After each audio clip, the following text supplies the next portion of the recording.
तो चलिए आज की क्लास शुरू करते हैं। लास्ट क्लास में हम लोगों ने क्या पढ़ा था? लास्ट क्लास में हम लोगों ने संविधान का भाग 4 देखा था। भाग 4 जिसमें आपके क्या थे? DPSP, directive principles of state policies, इसको बोलते हैं राज्य के नीति निर्देशक तत्व। आज हम लोग देखेंगे भाग 4A। क्या हुआ? 1976 1975 में क्या लगा? इमरजेंसी। इमरजेंसी लगने के बाद हमारी जो पीएम थी इंदिरा गांधी, उन्होंने क्या किया? सरदार स्वर्ण सिंह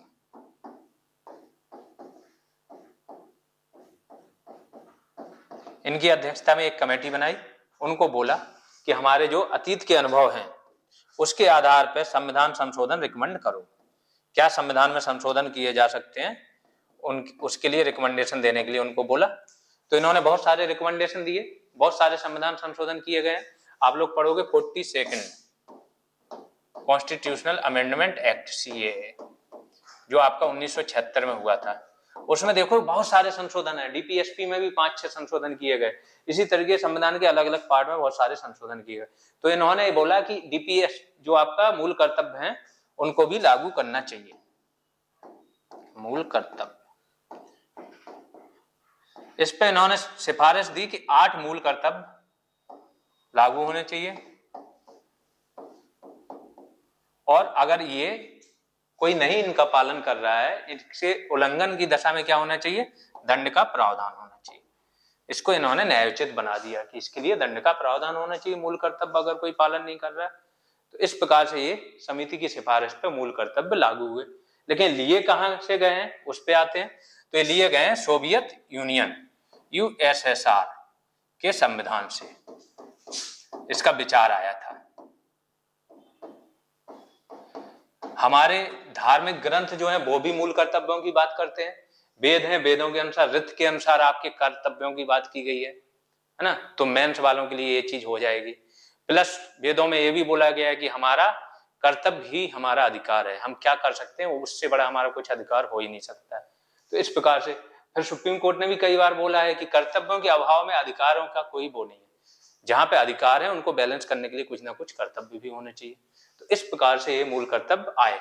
अब क्या है मूल कर्तव्य? मूल कर्तव्यों के लिए एक संविधान में भाग एक्स्ट्रा जोड़ा गया जिसको बोलते हैं भाग 4A।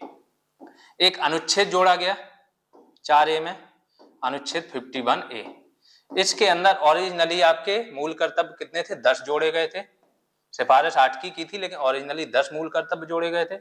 फिर 11वां +1 कब हुआ आपका?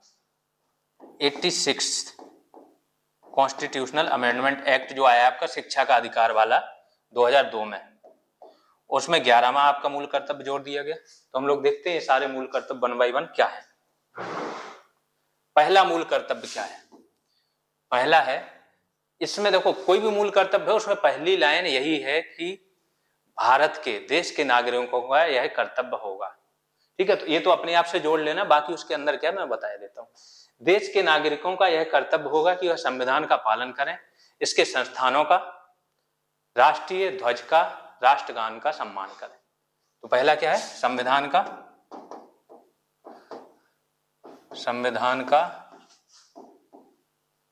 सम्मान करें या पालन करें।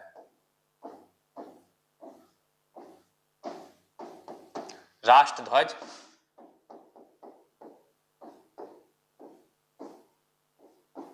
राष्ट्र की गान का सम्मान करें। संविधान के प्रतीकों का भी सम्मान करें, प्रतीकों की भी बात की गई। तो पहला कर्तव्य ए लगाया गया। दूसरे कर्तव्य पे आते हैं। दूसरा मूल कर्तव्य क्या है? दूसरा मूल कर्तव्य भी इसी से थोड़ा रिलेटेड है। वो बोलता है कि जो आपके राष्ट्रीय आंदोलन है, इसको प्रेरित करने वाले जो भी आदर्श थे, इसको अपने हृदय में संजोए रखें और इनका पालन करें। तो दूसरा, राष्ट्रीय आंदोलन को प्रेरित करने वाले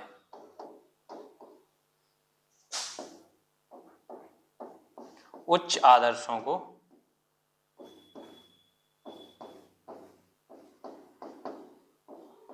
को हृदय में संजोए रखें, संजोए। दूसरा हो गया आपका। तीसरे पे आते हैं, इनका मतलब बता देता हूं। राष्ट्रीय आंदोलन को प्रेरित करने वाले बहुत सारे आदर्श थे, देशभक्ति थी, बहुत सारा गांधी जी की जो थी आपकी क्रिएटिविटी, मतलब रचनात्मक कार्य, वो उच्च आदर्श ही थे। उन्होंने लोगों को एकजुट किया, छुआछूत का विरोध करना, खादी का प्रयोग करना, स्वदेशी का प्रयोग करना। तो ये राष्ट्रीय आंदोलन को जो भी प्रेरित करने वाले उच्च आदर्श थे, जो सामाजिक सुधार आंदोलन हुए, तो उनको क्या करें आप हृदय में संजोए रखें और उनका पालन करें, है ना। पहला जो आपका संविधान के प्रतीक है, तो सबको पता है, प्रतीकों का सम्मान करें, राष्ट्रगान का सम्मान करें, राष्ट्रीय ध्वज का सम्मान करें। अगले पे आ जाते हैं। तीसरे नंबर का जो मूल कर्तव्य है वो क्या बोलता है, उसका सिंपल सा याद करने का तरीका समझ लो, सुई, सोवरेनिटी, यूनिटी, इंटीग्रिटी, है ना। यहां से समझ में आ जाएगा। संप्रभुता, एकता, अखंडता। संप्रभुता, एकता, अखंडता। तो राष्ट्र की संप्रभुता, एकता तथा अखंडता की रक्षा करें तथा उसे अक्षुण्ण बनाए रखें, है ना, की रक्षा करें तथा उसे अक्षुण्ण बनाए रखें, बनाए रखें। ये तीसरा आपका मूल कर्तव्य हो गया। चौथे मूल कर्तव्य पे आते हैं। चौथा मूल कर्तव्य क्या है, ये भी इसी से रिलेटेड है। तो स्टार्टिंग के 1, 2, 3, 4 आप देखोगे, ये हमारे कहीं ना कहीं स्वतंत्रता आंदोलन इतना लंबा चला, इतने त्याग हुए, उसके बाद लोगों को बोला गया कि इस स्वतंत्रता की रक्षा करना या इस राष्ट्र की रक्षा करना, इसकी एकता बनाए रखना आपका कर्तव्य होगा। और उसी को ही लागू कराने के लिए 4 तक आपके मूल कर्तव्य हैं। चौथा कर्तव्य आपका क्या बोलता है, राष्ट्र की रक्षा करें,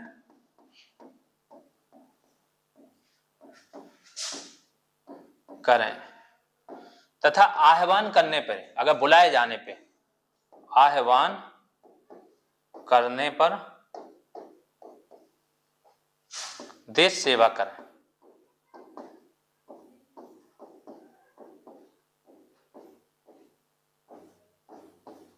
ये चौथा हो गया।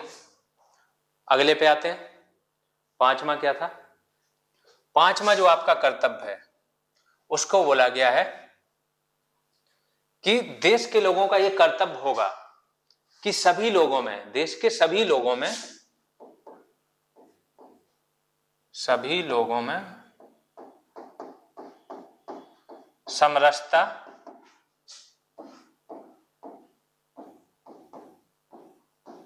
तथा समान भ्रातृत्व की भावना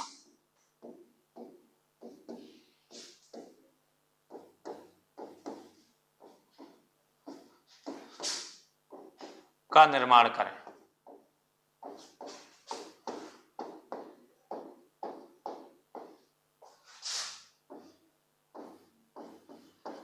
ये किसका कर्तव्य होगा, देश के सभी लोगों का कर्तव्य होगा।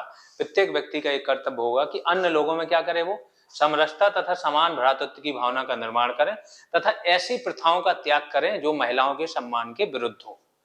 मतलब महिलाओं के सम्मान के विरुद्ध,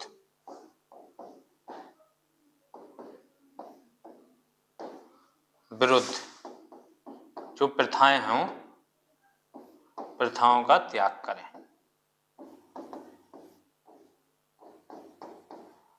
ये इन्होंने बोल दिया। तो पांचवी आपकी क्या हो गई, पांचवी मूल कर्तव्य हो गया ये।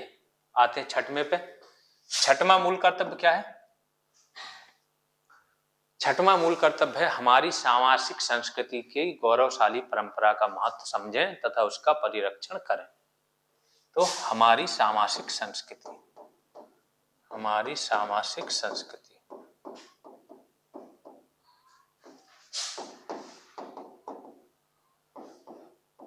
की गौरवशाली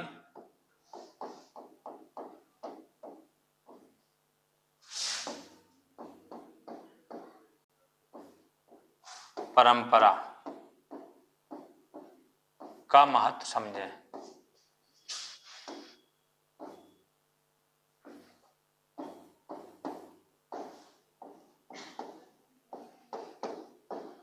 तथा उसका परिरक्षण करें। इसका क्या मतलब हुआ? सामाजिक संस्कृति मतलब होता है बहुत सारे भिन्न धर्म,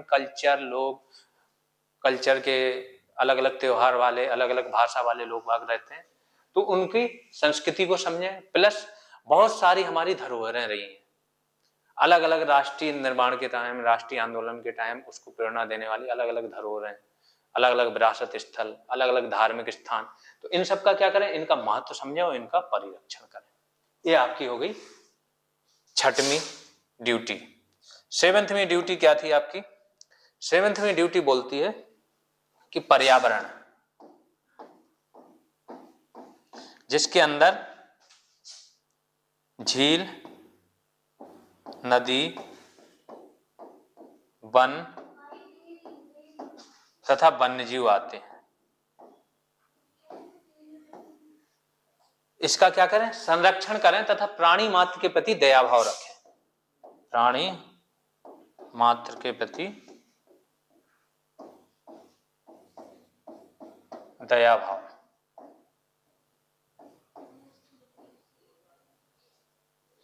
तो एक तो पर्यावरण से संबंधित बोल दिया कि पर्यावरण है, उसके अंदर में क्या आ रहा है, नदी भी आ रही, झील भी आ रही, वन भी आ रहा है, वन्यजीव आ रहे हैं, इनका क्या करें, रक्षण करें, परिरक्षण करें, संवर्धन करें, है ना, तो रक्षण करना है।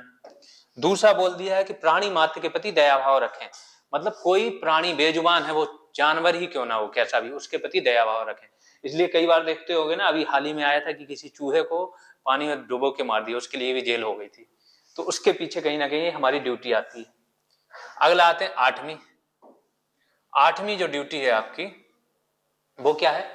आठवीं ड्यूटी बोलती है मानववाद, ज्ञानार्जन तथा सुधार की भावना का अपने अंदर क्या करें, विकास करें। वैज्ञानिक दृष्टिकोण, वैज्ञानिक दृष्टिकोण, मानववाद, ज्ञानार्जन तथा सुधार की भावना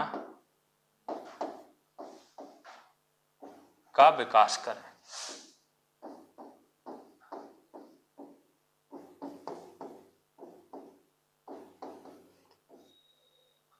सिंपल सा है, अपना जो दृष्टिकोण है वो वैज्ञानिक, साइंटिफिक होना चाहिए। हर चीज को पारंपरिक तरीके से, रूढ़िवादी तरीके से नहीं देखना चाहिए। मानव को हमेशा केंद्र में रखना चाहिए। कोई भी कार्य कर रहे हो, आपके अंदर मानव केंद्र में हो उसके। ज्ञानार्जन, हमेशा ज्ञान प्राप्ति के लिए आपका प्रयास होता रहना चाहिए, और सुधार की भावना हर टाइम आपके अंदर होनी चाहिए। तो ये आपकी आठवीं ड्यूटी है। नवीं ड्यूटी पे आते हैं। नौवीं फंडामेंटल ड्यूटी क्या है? नौवीं है कि राष्ट्र की संपत्ति, जिसको बोलते हैं सार्वजनिक संपत्ति, सार्वजनिक संपत्ति की रक्षा करें, की रक्षा करें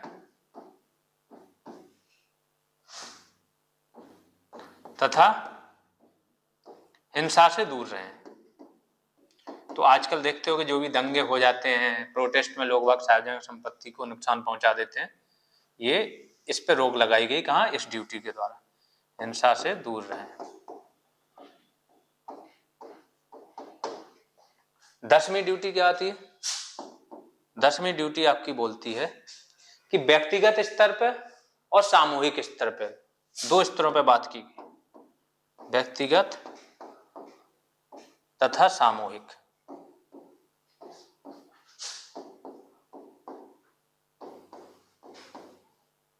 इन दोनों स्तरों पे आप उत्कृष्टता प्राप्त करने की कोशिश करें, जिससे जब आप अपनी व्यक्तिगत स्तर पे उत्कृष्टता प्राप्त करेंगे और समाज के स्तर पे, तो क्या होगा? देश तो अपने आप उत्कृष्टता प्राप्त करेगा। यहाँ पे आप तरक्की करेंगे तो क्या होगा, है ना, लोग तरक्की करेंगे, समाज करेगा, तो देश अपने आप तरक्की कर जाएगा। तो ये क्या बोल रहे हैं? उत्कृष्टता प्राप्त करने का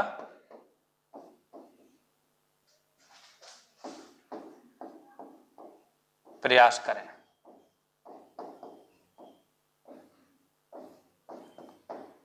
ये हो गया। 11वीं आखिरी फंडामेंटल ड्यूटी आपकी क्या बोलती है, जो मैंने बताया, ये कब जोड़ा गया, 86 CAA कॉन्स्टिट्यूशनल अमेंडमेंट एक्ट के द्वारा 2002 में। इसमें क्या बोला है कि प्रत्येक माँ बाप, जिसको बोलते हैं पेरेंट्स या अभिभावक, इनका क्या होगा, इनका एक कर्तव्य होगा कि ये 6 से लेकर 14 साल के बच्चों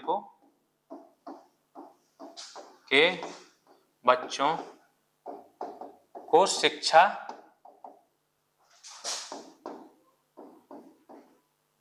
प्राप्त करने का अवसर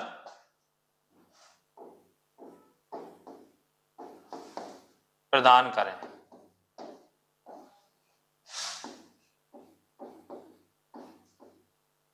इसका क्या मतलब हुआ, इसका मतलब हुआ कि शिक्षा तो देखिए राज्य, जो आपका अनुच्छेद 21A है, उसमें राज्य पे ही दायित्व थोप दिया गया कि 6 से 14 साल के बच्चों को अनिवार्य एवं निःशुल्क शिक्षा प्रदान करना किसका, राज्य का कर्तव्य होगा, और ये लोगों का ये अधिकार होगा कि उनको मिले।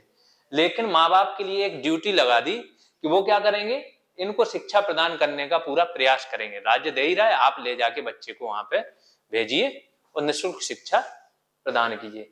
इस प्रकार से आपकी 11 की 11 फंडामेंटल ड्यूटीज हो गई हैं। फंडामेंटल ड्यूटीज से कोई भी क्वेश्चन आएगा, स्टार्टिंग के फैक्ट्स दे दिए, कहां से लिया गया, किस संविधान से, किस समिति से, सप्रू कमेटी का भी जिक्र कर दिया, तो इससे कोई भी क्वेश्चन आएगा आपका बड़े आराम से हो जाएगा। तो अभी के लिए इतना ही। नेक्स्ट वीडियो में हम लोग अगले अनुच्छेद देखेंगे, केंद्र राज्य संबंधों के, इसके बाद जुडिशियरी के देखेंगे। तो जितने भी मेन महत्वपूर्ण अनुच्छेद हैं हर पार्ट के, हम लोग अब आगे चल के देखते जाएंगे।